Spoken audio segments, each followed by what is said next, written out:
Marc, chapitre 4, nous avons plusieurs portions de l'Écriture que je veux lire aujourd'hui. Donc, nous ferons de notre mieux. J'ai essayé 2 fois ce matin. Je vais essayer une 3e fois. Et le prochain culte sera le 4e essai. Si je ne réussis pas, et d'ici là, on va l'oublier. Je vais juste rentrer chez moi. Marc, chapitre 4. Nous allons parler un peu de la parabole de la graine et du semeur, en anglais. Une parabole assez familière. Je veux en parler à cause d'une phrase qui se trouve dans l'Évangile de Marc. J'ai l'habitude d'enseigner ce sujet à partir de Matthieu, parce qu'il y a d'autres mots utilisés qui sont vraiment utiles pour comprendre ce que le Seigneur veut dire ici.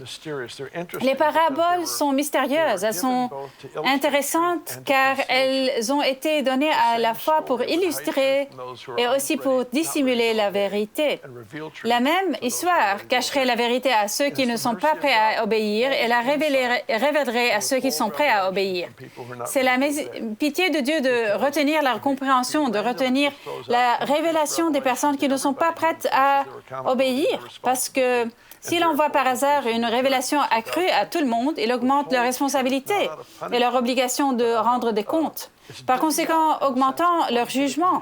Ainsi, Dieu retient la vérité, non pas par punition, mais en un sens, elle est répartie selon l'état du cœur. Ce que vous et moi recevons dépend en fait de nous. Vous dites, eh bien, Dieu est celui qui révèle la vérité, c'est lui qui nous conduira dans toute la vérité. C'est tout à fait vrai, mais il a déjà voulu que nous participions plus pleinement à tout ce qu'il a fait et notre processus contribue au résultat. Passons donc à Marc 4:13. Il leur dit encore, « Vous ne comprenez pas cette parabole, comment donc comprendrez-vous toutes les autres? » Réalisons donc ce verset, car je veux m'assurer que vous comprenez bien. Marc 4:13, il leur dit encore, « Vous ne comprenez pas cette parabole, comment donc comprendrez-vous toutes les autres? » Que fait-il? Il vient de marquer cette parabole, celle-ci, de la graine et du semeur, comme la clé qui déverrouille toutes les autres paraboles. Comprendre celle-ci vous permet en fait de comprendre toutes les autres. C'est donc une parabole clé qui déverrouille le reste. Il dit quand vous aurez compris celle-ci, pourquoi celle-ci est-elle critique? Pourquoi est-elle en quelque sorte celle qui donne le rythme au reste des Écritures? C'est parce que lorsque vous comprenez que la parole de Dieu n'est pas quelque chose qui est dit, mais la parole de Dieu est en fait une personne. Alors vous réalisez donc que gérer une parole et gérer une relation. Lorsque nous réalisons que l'entrée de la parole est en fait l'entrée d'une personne dans un endroit donné de notre propre cœur, alors cela change notre rôle d'être des personnes qui essayent d'analyser des mots des mots spécifiques, à s'abandonner à une personne spécifique.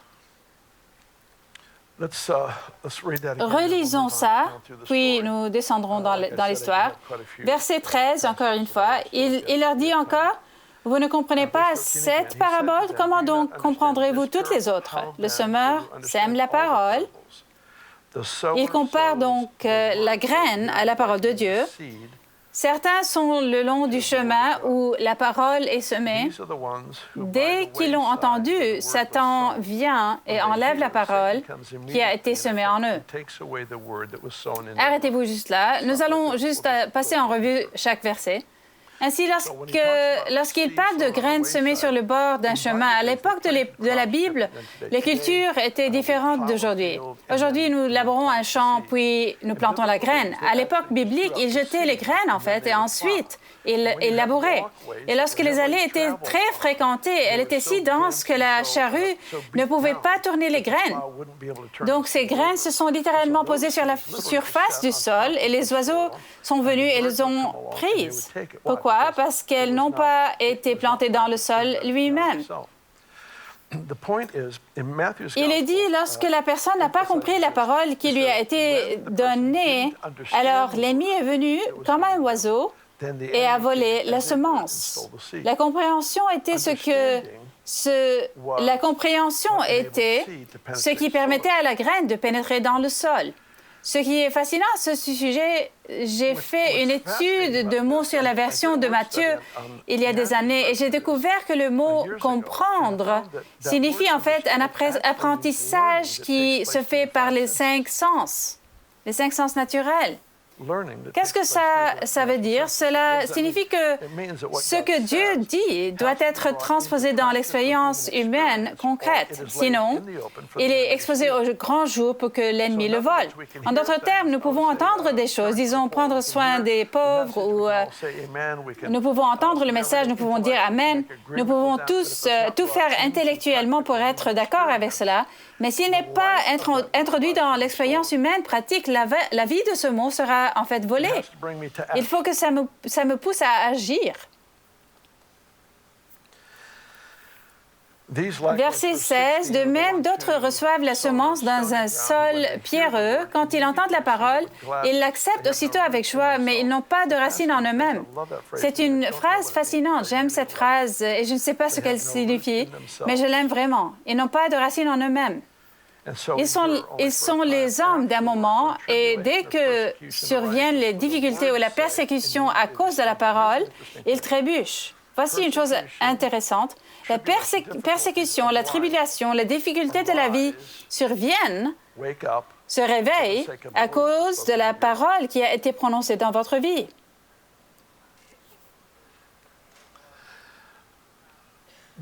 La parole sur votre vie doit être opposée.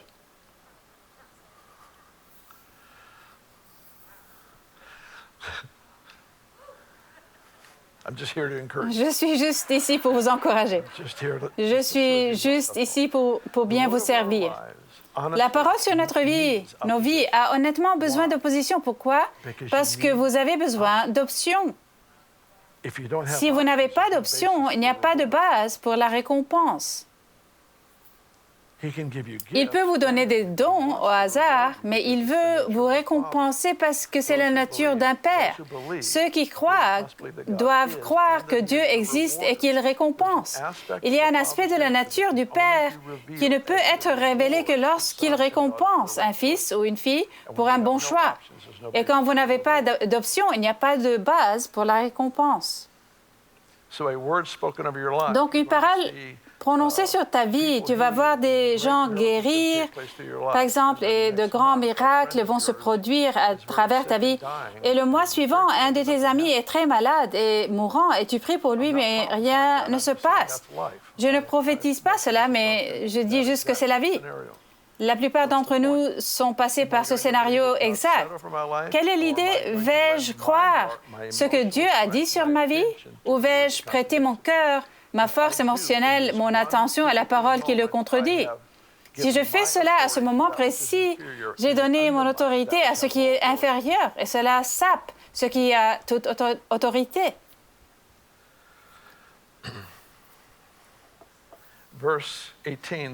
Verset 18, d'autres encore reçoivent la semence parmi les ronces. Ils entendent la parole, mais les préoccupations de ce monde. Le mot préoccupation est composé de 2 mots. C'est le mot divisé et le mot esprit. Les préoccupations de ce monde sont en fait ces choses qui divisent l'esprit. Vous respirez toujours et tout? D'accord. Je vérifie juste. Vous commencez à me faire peur. Divisez l'esprit.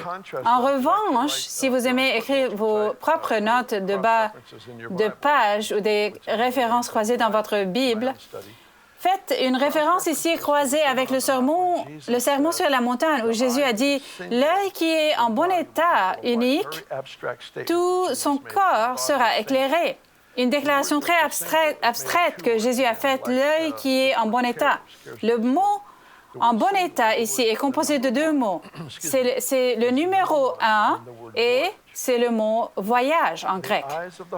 Les yeux du cœur qui sont fixés sur un seul voyage, une seule raison d'être en vie, cette personne, tout ce qui la concerne, viendra sous la lumière de Dieu. Comparez donc le voyage unique avec les préoccupations de ce monde, l'esprit divisé. Il dit donc les préoccupations de ce monde, l'attrait trompeur des richesses, Les richesses mentent, elles trompent. Elles prétendent être quelque chose qu'elles ne sont pas. Elles sont des outils utiles, mais elles sont des maîtres horribles. L'attrait trompeur des richesses et les passions en tout genre pénètrent en eux, étouffant la parole. Donc, voilà le truc. La parole de Dieu est toute puissante. Dieu a parlé et les mondes ont été créés. Je veux dire, il fait littéralement naître les choses. Et cette parole, qui a toute puissance, a été mise dans mon cœur. En cet instant, j'ai la possibilité de donner mon cœur à quelque chose d'inférieur. Parce que je suis une autorité, nous sommes tous des autorités, pas des titres maintenant, mais en tant que disciples du Seigneur, des personnes à qui Dieu a donné l'autorité, nous a donné l'autorité de choisir ce dont nous allons nourrir notre âme. Tant de gens connaissent des hauts et des bas sur le plan émotionnel parce que vous considérez des choses qui ne sont pas nécessaires. Vous entretenez des idées et des pensées qui vous épuisent. Et vous vous battez constamment dans un combat pour lequel vous n'avez pas été conçu. Lorsque j'entretiens ces choses qui sont opposées à la parole de Dieu sur ma vie, je prête en fait mon autorité à une chose inférieure. Et cela étouffe la chose toute puissante qui est la parole de Dieu. C'est ce qui est dit. Il dit, les passions en tout genre étouffent la parole de Dieu. Verset 20, d'autres, enfin, reçoivent la semence. Dans la bonne terre, ce sont ceux qui entendent la parole, l'accueillent et portent du fruit avec un rapport de 30, 60 ou 100 pour 1.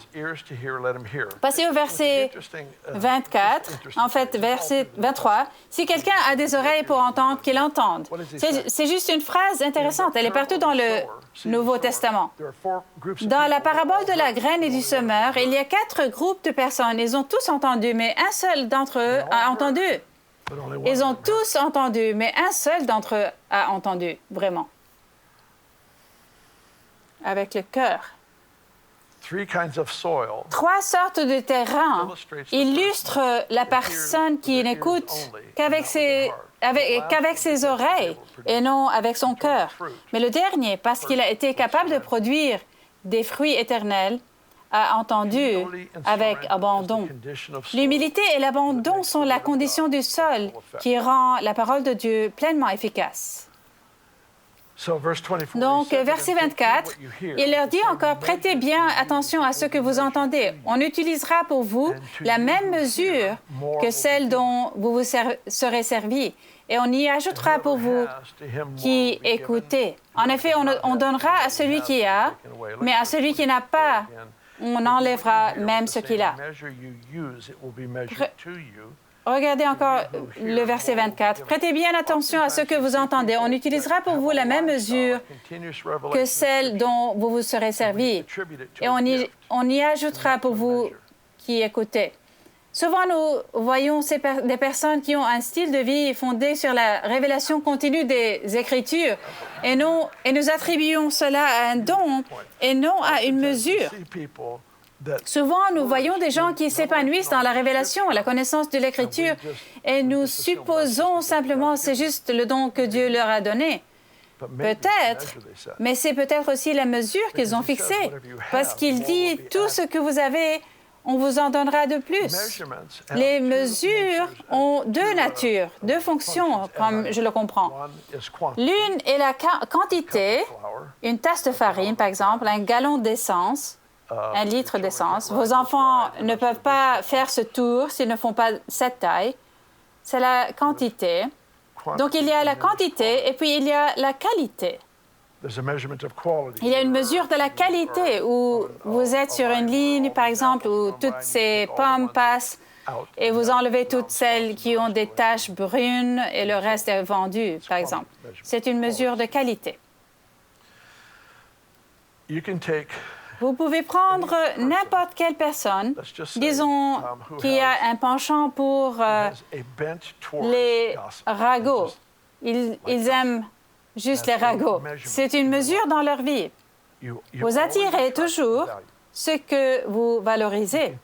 Vous pouvez prendre cette personne, croyez-le ou non, la placer dans une entreprise où travaillent 100 personnes. Elle commence la semaine prochaine, et puis la semaine suivante, les commérages de l'entreprise sauront déjà qui elle est, cette personne. Pas parce qu'elle a mis un panneau sur son bureau qui dit « J'aime les ragots », mais parce qu'il y a cette attraction non écrite, une attraction que l'Écriture dit « Tu fixes la mesure et elle te sera donnée ». C'est vrai dans le négatif, mais c'est aussi vrai dans les aspects positifs. Lorsque vous avez un appétit pour ce que Dieu dit, vous l'entendrez dans les paroles d'une chanson, dans un magasin, par exemple. Un ami vous appellera au téléphone pour vous parler d'un rêve ou vous allez attirer ces choses dans votre vie parce qu'elles ont de la valeur pour vous. Il y a une mesure qui a été fixée et qui sera testée. Vous n'avez pas une mesure qui inclut des blagues de mauvais goût, par exemple.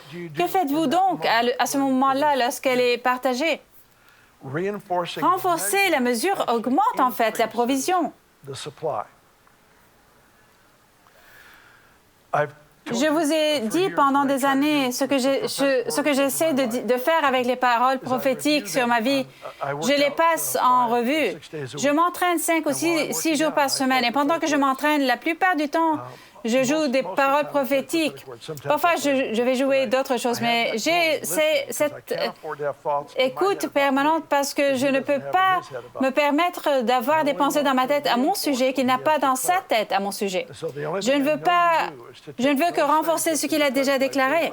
La seule chose que je sais faire est donc de prendre les choses qui ont été déclarées et que je crois être vraiment la parole du Seigneur confirmée dans mon cœur.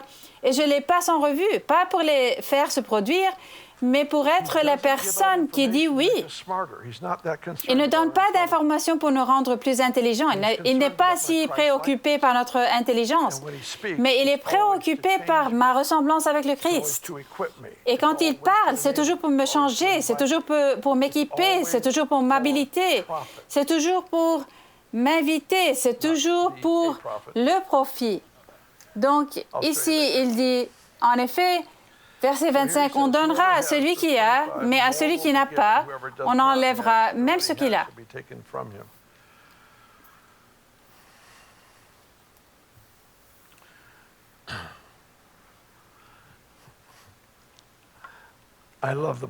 J'aime la Bible. J'aime ma Bible. J'adore ce genre de choses. Mais à celui qui n'a pas, on enlèvera même ce qu'il a. Ce n'est pas équitable, on me dit. Ne me parlez pas de ça. Notre travail consiste à lire ce qu'il dit et dire « Amen ». Et si ça te choque, adapte-toi, parce qu'il ne change pas. Vous ne voulez pas d'un Dieu qui correspond à votre approbation, car vous aurez un miroir qui vous révèle. Je ne lis pas la parole pour étudier la parole. Je lis la parole parce qu'elle m'étudie.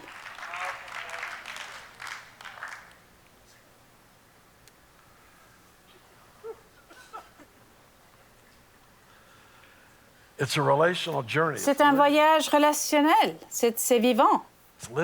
C'est vivant. Je la lis depuis tant d'années maintenant. Je suis si reconnaissant. La fidélité au fil du temps porte ses fruits. Vous devez juste comprendre qu'il y a quelque chose dans le fait de faire la bonne chose pendant longtemps qui fait que vous commencez à encaisser des investissements d'il y a 20 ans. Et vous n'aimiez pas l'investissement il y a 20 ans, mais vous allez vraiment l'aimer dans 20 ans. Vous savez, c'est comme le gars qui dit que le meilleur moment pour planter un arbre, c'est il y a 20 ans. Le deuxième meilleur moment est maintenant. Vous payez juste le prix que vous devez payer parce que vous investissez dans votre avenir. Il y a quelque chose dans cette parole qui prend vie. Je me souviens qu'il y a des années, j'étais dans la vieille Bethel sur Betchelly Lane et j'étais à la bibliothèque et je commençais tout juste à lire la Bible pour moi-même. Aussi étrange que cela puisse paraître, j'ai détesté lire quoi que ce soit. J'aime les photos dans mes magazines de chasse, mais pas les lectures. Je me souviens que je me tenais là à parler à un ami et j'ai pris un livre de l'étagère. Je peux encore le voir. Il était petit, blanc. Alors j'ai pris ce livre et je l'ai juste ouvert. J'ai commencé à lire. Et j'ai pensé, mec, ce gars est bon. Je lisais. Je suis arrivée à la fin et je l'avais ouvert par hasard. Et quand je suis arrivée à la fin, j'ai réalisé que je lisais les Écritures. Parce que je n'étais pas familier avec ça. Je ne connaissais pas ces passages. Ce que j'essaie de dire, c'est que ça m'insufflait la vie. Je pouvais sentir cela se passer. Je pouvais le sentir. Je me suis dit, mec, c'est trop bon. Puis j'ai continué à lire et j'ai tourné la page et je me suis dit, oh, pas étonnant que ce soit si bon. C'est en fait Dieu qui parle. C'est plutôt cool. J'aime cela. Lorsque vous allez dans un bon restaurant, comme j'aime le faire, et que vous mangez un de ces plats extraordinaires, vous mangez un repas qui souvent a une recette et une procédure très élaborée et parfois compliquée pour faire ce repas particulier. Et pour la plupart de ces repas, si vous avez déjà été dans un de ces restaurants où vous avez ce moment, genre, je viens de naître de nouveau après avoir mangé ce repas.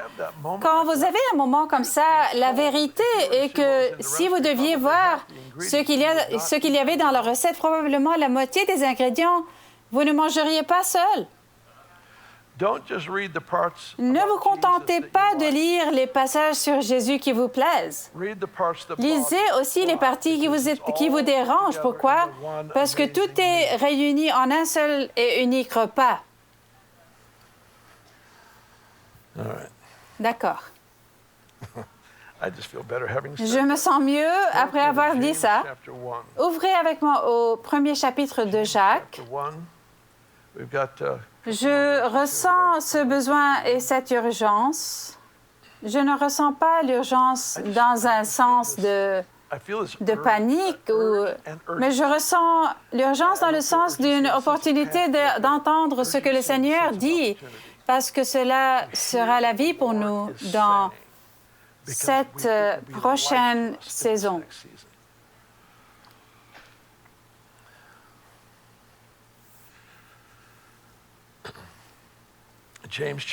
Jacques 1, 21, c'est pourquoi rejetez toute souillure et tout débordement dû à la méchanceté. C'est un bon plan, juste là. Rejetez tout cela et accueillez avec douceur la parole qui a été plantée en vous et qui peut sauver votre âme. Et accueillez avec douceur la parole qui a été plantée. La version New American Standard de la Bible, je crois, elle dit « En toute humilité, recevez la parole implantée qui est capable de sauver vos âmes. » Bonté divine, il y a 500 ans, pendant la réforme protestante pour laquelle nous sommes très reconnaissants, de nombreuses choses merveilleuses ont eu lieu à cette époque, mais l'une d'entre elles était la rupture dans l'Église catholique, avec l'Église catholique. Et je n'essaie pas de prendre parti, j'essaie juste de dire qu'il essayait de se séparer de l'Église catholique pour faire leur propre truc. C'était une protestation. Et l'Église catholique croyait au surnaturel, aux signes et miracles. Donc, pour faire une distinction, ils ont rejeté les miracles, sauf pour la conversion. Donc, le salut pour l'Église protestante était une invitation à naître de nouveau. Mais la langue originale, que beaucoup d'entre vous ont entendu utiliser ce mot « sozo » en grec ici depuis une vingtaine d'années, le mot « sozo » en grec est un mot qui se réfère en fait à la naissance de nouveau, au pardon des péchés, mais aussi qui signifie une délivrance des tourments et la guérison des maladies. Ainsi, lorsqu'une personne naît de nouveau, elle a la possibilité d'être guérie et d'être délivrée de tout tourment. C'est censé être un seul paquet, tous ensemble. Nous avons passé 500 ans à essayer de sortir de ce trou qui a été creusé pour nous il y a tant d'années. Je ne dis pas ça en accusation ou en ressentiment, mais je le dis pour aider à clarifier pourquoi nous faisons face à certaines des luttes que nous rencontrons dans notre propre maturité. Que dit-il? En toute humilité, recevez la parole implantée qui est capable de sozoer vos âmes, en grec.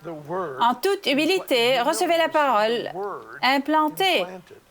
Vous savez, si vous voulez trouver une lecture passionnante, prenez un proverbe ou un chapitre des proverbes et essayez de trouver chaque fois qu'il parle de santé ou de guérison, de quoi que ce soit en rapport avec la force physique, et vous trouverez un flux continu d'informations sur la parole de Dieu, ce que Dieu dit dans notre condition émotionnelle, mentale, physique et spirituelle. Tout est connecté. Écoutez ça. Mon fils, sois attentif à mes paroles, tends l'oreille vers mes discours, qu'ils ne s'éloignent pas de tes yeux, garde-les au fond de ton cœur. Pourquoi? Car il apporte la vie à ceux qui les trouvent, la guérison à tout leur corps. Ce que Dieu dit est la santé pour tout votre corps. Garde ton cœur pour plus que toute autre chose, car de lui jaillissent les sources de la vie. Le livre des Proverbes parle d'un bout à l'autre de cette parole vivifiante que Dieu nous donne.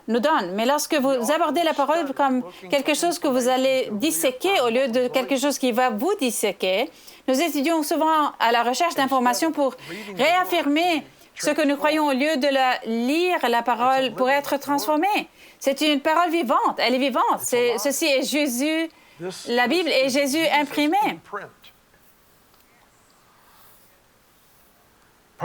Certaines parties de la recette sont, en effet, Dieu a tant aimé le monde qu'il a donné son Fils unique. Et une autre partie de la recette est, si tu ne meurs pas, tu ne peux pas me suivre. Je veux dire, c'est juste comme ça. Charge-toi de ta croix et viens.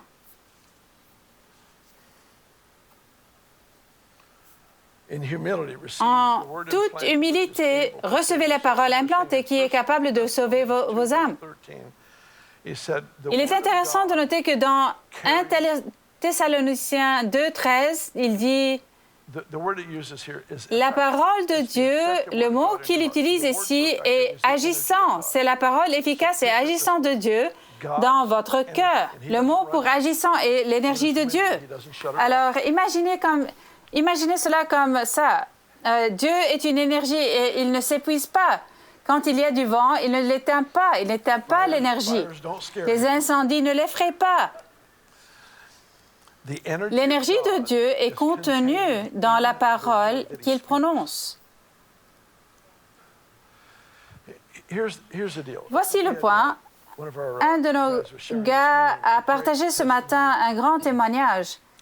Et nous avons eu quelques étudiants au Texas. Et Joel Power a partagé cette parole de connaissance et a montré une dame en disant « Avez-vous un fils? Le nom peut-être que commence par la lettre J. Dieu guérit quelque chose avec son cerveau. » On a découvert plus tard que le fils s'appelle Joshua. Il est autiste et n'a jamais parlé. Et quand elle est rentrée chez elle, il a fait des phrases complètes et lui a répondu.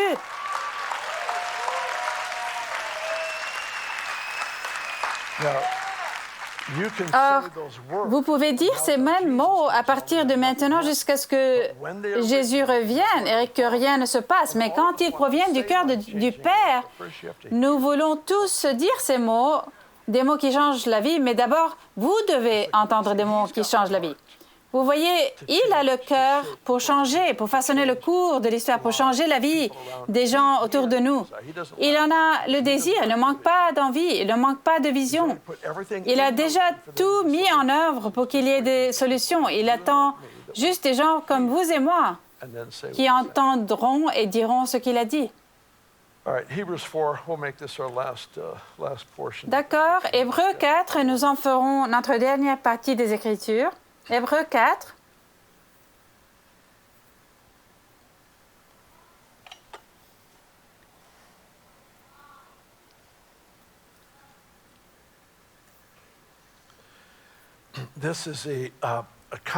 Il s'agit d'un contraste, une comparaison entre l'Église du Nouveau Testament qui arrive dans un lieu de repos, un lieu d'unité absolue en Christ, et Israël qui essaie d'entrer dans la terre promise. C'est donc un contraste. On parle de la terre promise comme d'un lieu de repos, d'accord? Il y a donc cette imagerie prophétique. Alors écoutez ceci, verset 2. En effet, cette bonne nouvelle nous a été annoncée aussi bien qu'à eux, mais la parole qu'ils ont entendue ne leur a servi à rien parce qu'ils n'étaient pas unis dans la foi à ceux qui ont écouté. Je voudrais attirer votre attention sur deux choses. Premièrement, il a dit que la parole qu'ils ont entendue ne leur a pas profité. Qu'est-ce que cela implique? Chaque fois que Dieu vous parle, il veut que vous en profitiez. Ne le réduisez pas à une augmentation au travail. Cela peut inclure l'argent à l'occasion, mais il ne s'agit pas de cela. Il s'agit de la vie. Il s'agit de la vie de Dieu qui entre en nous d'une manière telle que les choses fonctionnent tout simplement. Elles fonctionnent comme elles ont été conçues pour fonctionner. Il a dit donc, la parole ne leur a servi à rien, n'étant pas mêlée à la foi, en anglais. Regardez le verset 6. Ainsi, certains ont encore la possibilité d'y entrer. Et les premiers à recevoir cette bonne nouvelle n'ont pas accédé au repos à cause de leur désobéissance. Réfléchissez avec moi maintenant. Ne sont-ils pas entrés à cause de leur désobéissance ou parce qu'ils n'ont pas uni la parole à leur foi? Laquelle? Vous voyez ce qui est dit là? Il dit qu'ils n'ont pas réussi à entrer parce qu'ils n'ont pas uni la parole à la foi. Puis il dit qu'ils n'ont pas réussi à entrer à cause de leur désobéissance. Laquelle est-elle? Alors, c'est laquelle? Oui, ce sont deux faces d'une même pièce. Si vous évaluez votre foi, vous ne ferez jamais rien. C'est le mauvais endroit pour chercher. Je ne peux pas accorder d'attention au niveau de foi que j'ai ou que je n'ai pas. Mais la seule question est, que veut-il que je fasse? Parce que je peux toujours obéir. Vous pouvez aboutir à une grande foi par l'obéissance. La question n'est pas est-ce que j'ai assez de foi. La question est-elle. La question est qu'a-t-il dit de faire? Suis-je censé agir? Suis-je censé y aller? Suis-je censé donner? Suis-je censé me reposer? Suis-je censé poursuivre? Suis-je censé demander? Qu'est-ce que je suis censé faire? C'est tout ce que j'ai besoin de savoir parce que je peux m'aboutir à une grande foi par l'obéissance. Versets 11 et 12, nous allons conclure avec ceci. Je n'ai pas encore trouvé comment terminer ce message.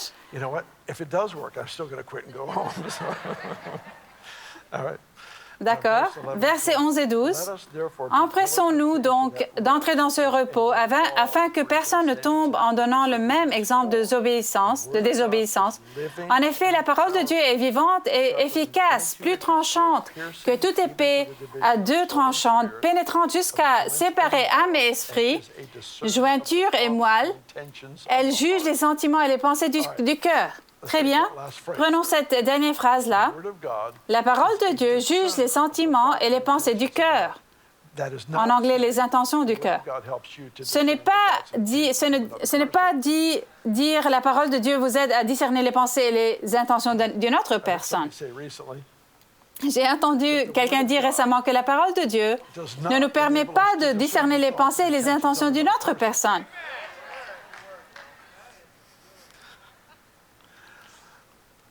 La Bible dit « Personne ne peut connaître son propre cœur même ». Comment donc allez-vous connaître celui de quelqu'un d'autre? Vous avez un travail à plein temps à faire pour découvrir ce qui se passe dans votre propre cœur. Des gens viennent me voir tout le temps qu'ils disent « Oh, cette personne essaie juste de faire ceci ou cela ». Ou la raison pour laquelle ils font ça, c'est pour que... Ah, juste taisez-vous, vous ne savez pas de quoi vous parlez. La prochaine fois que vous voulez faire ça, juste cherchez le panneau et le panneau qui dit « défense d'entrée » ne va pas là-bas. Restez à l'écart de cela, car ce n'est pas un territoire légal pour vous de piétiner. Ce n'est tout simplement pas. Vous ne connaissez même pas la raison pour laquelle vous pensez connaître leur raison de faire ceci ou cela. Je dois m'arrêter là, d'abord. D'accord. Donc, voici le truc. La parole de Dieu nous permet en fait de voir notre cœur. C'est ça toute l'idée. C'est un miroir. Vous le regardez, la Bible, et vous voyez les choses clairement. Jamais pour faire honte, mais toujours pour inviter. Il n'expose pas au ridicule, à la moquerie. C'est toujours pour dire, cette attitude-là, ça ne va pas marcher. Ça ne va pas durer longtemps. Vous savez, c'est un peu comme quand Moïse ne pouvait pas aller plus loin sans faire ce truc de circoncision sur sa famille. Il ne pouvait pas aller plus loin tant qu'il ne s'occupait pas des affaires. Il ne pouvait pas aller plus loin tant qu'il n'avait pas enlevé ses chaussures dans cet endroit. Parfois, vous allez aussi loin que possible et vous devez prendre une décision. C'est la parole de Dieu qui rend les choses claires dans notre cœur. Je terminerai par cette pensée tirée de Romains 10, 17. La foi vient en entendant. Entendre vient de la parole de Dieu. Il ne dit pas la foi vient de l'écoute de la parole de Dieu. Il dit que la foi vient du fait d'entendre, et entendre vient par la parole de Dieu, au moins en anglais. Ceci, la Bible, est ce qui ouvre et renforce notre capacité à entendre la voix de Dieu. C'est la voix qui libère la foi pour le moment, mais c'est ça, la Bible, qui nous permet de rester précis et centrés sur ce qu'il dit.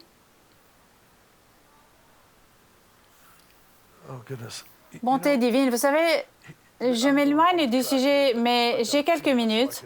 Alors, je peux juste faire un autre gâchis. Ensuite, je me sentirai bien dans ma vie. Quand le Seigneur vous parle, c'est très valorisant, non? Je veux dire, il y a ce sentiment d'affirmation. Il y a quelque chose qui aide à construire un sentiment d'identité, un but de tout cela. Cela devient clair quand le Seigneur parle. Il se sert de vous. Peut-être que c'est une parole de connaissance, peut-être que vous avez cette question, vous la posez à une personne, ça l'amène à une percée. Elle est juste affirmante. Le problème est que parfois, nous ne savons pas faire la différence entre ce moment d'affirmation de bien-être où Dieu nous a parlé et le moment de bien-être où nous avons un désir que nous espérons être de Dieu. Je ne sais pas si je l'ai très bien dit. J'essaie de nouveau. Peut-être que quelqu'un prie pour vous, faisons en sorte que ce soit juste bizarre. Quelqu'un va te donner un grand héritage. Par exemple, tu vas avoir tout cet argent ou quelque chose comme ça. Oh ouais, ça doit être Dieu, on se dit. Nous pouvons même citer des versets pour nous assurer que cela ressemble à Dieu. Mais ce qui se passe, c'est que cette sensation de bien-être que nous avons ressentie, nous n'avons pas appris à faire la distinction entre ce qui est né de l'Esprit de Dieu quand il nous parle et ce qui vient de notre propre gratification. Et c'est ce que cela fait, la Bible. Elle tranche, elle coupe. Elle dit, ceci est de l'autogratification. Et ceci est aussi un sentiment de bien-être, mais c'est la volonté de Dieu, c'est l'Esprit de Dieu. C'est votre privilège de collaborer avec le Dieu Tout-Puissant. Ceci est une contrefaçon, c'est inférieur, ça ne mènera qu'à la mort.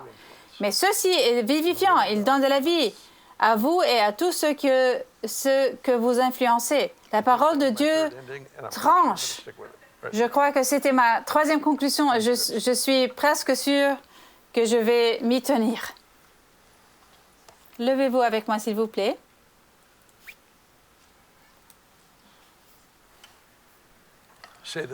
Dites ceci avec moi. Je peux m'aboutir à une grande foi par l'obéissance. Faites cette déclaration avec moi.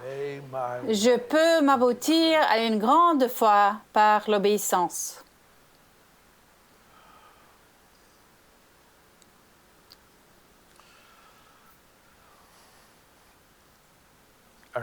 Je me souviens, vous savez, je vous l'ai déjà dit, j'ai détesté lire. Je n'ai jamais lu la Bible avant mes 18 ans.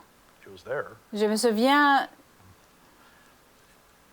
du concours à l'école biblique de vacances. Si tu mémorises les Écritures, si tu en faisais suffisamment, tu recevais un chocolat. Alors j'ai ouvert au hasard et j'ai trouvé le plus petit verset que j'ai pu trouver. Je m'en suis souvenu assez longtemps pour entrer là-dedans et le citer. Après assez J'ai eu un chocolat. Mes motivations sont totalement pures. Le chocolat est du chocolat, mais je ne lisais pas.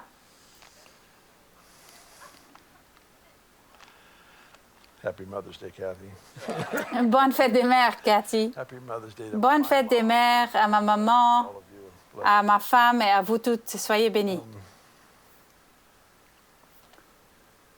There are people all over Il y a des gens dans le monde entier that can't have qui ne peuvent pas avoir une de celles-ci, une Bible. a conversation. Savez-vous qu'il ne faut que 72 heures 72 hours. pour lire toute la Bible, du début à la fin? Twice that. 72 heures, c'est tout. La plupart d'entre nous lisent 2 fois plus vite qu'une conversation, de niveau de conversation. 36 heures seulement. C'est tout ce qu'il faut à la plupart des gens pour lire d'un bout à l'autre.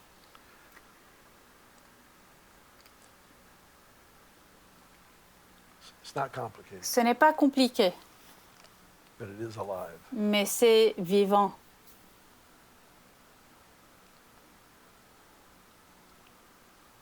I feel like this next year. J'ai l'impression que l'année prochaine pourrait être une année de la parole. Probably a Je ne veux pas me contenter d'annoncer quelque chose parce que nous avons probablement 1 millier de titres que nous pouvons donner à l'année prochaine, mais c'est l'un d'entre eux, word of God. This is Ma- a year. au moins pour maintenant. J'ai l'impression que c'est l'année de la parole de Dieu. C'est une année où je n'étudie pas seulement, je sais que je peux faire mieux. I know I Je ne can dis pas ça dans le sens de la réussite. Je sais que je peux faire mieux pour préserver ce que Dieu a dit sur ma vie. J'y ai accordé mon attention, je l'ai apprécié, mais je veux extraire plus de cela qu'il a prononcé. decisions as Nous prenons constamment des décisions en tant que personnel et nous posons la question suivante.